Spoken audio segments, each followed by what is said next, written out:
Vous le constatez également, vous militants droit au logement, ce phénomène qui est qu'aujourd'hui, on a à nouveau des femmes, des enfants, des familles à la rue. Écoutez, moi je vais pas y aller par quatre chemins.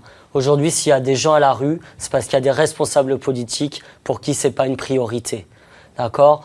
Donc je pense que dans un pays où il y a 2,9 millions de logements vacants, où on donne chaque année 7 milliards d'euros de cadeaux fiscaux aux plus riches, il y a largement les moyens de faire en sorte que plus personne ne le soit à la rue. Mais ce qui attriste encore plus, c'est le mépris. Parce que voyez-vous, pendant une semaine, des familles qui depuis des mois dormaient dehors ont occupé un gymnase. Est-ce qu'il y a un responsable préfectoral qui est venu à leur rencontre, leur demander qui elles étaient, pourquoi elles appelaient le 115, pourquoi il n'y avait pas de réponse ? Aucun. Et cette préfecture en Haute-Garonne se met hors la loi sur cette question d'hébergement d'urgence. Elle est condamnée tous les 4 matins par le tribunal administratif de Toulouse sur la question de l'hébergement et a même été retoquée par la Cour européenne des droits de l'homme.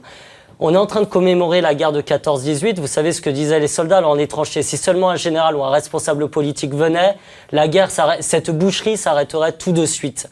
Eh bien, donc, la guerre contre le sans-abrisme, les responsables politiques qui ne prennent pas leurs responsabilités. Il faudrait qu'ils viennent un soir avec les travailleurs du 115 répondre à leur place aux gens tous qui pourris appellent. Ou quand même il y a eu des progrès ces derniers temps? Tous responsables, tous coupables, ou il y a eu une évolution, il y a une prise de conscience ou pas? Il n'y a pas de progrès, les gens le voient bien dehors, ils n'acceptent plus d'ailleurs. On a eu une solidarité envers ces familles qui n'avait jamais eu lieu à Toulouse. Preuve aussi que les habitants, contrairement à ce qu'on dit, sont solidaires et que pour eux, la question de l'hospitalité n'est pas un vain mot et qu'ils ne comprennent pas comment on peut laisser des gens mourir dehors parce que c'est ça dont il est question.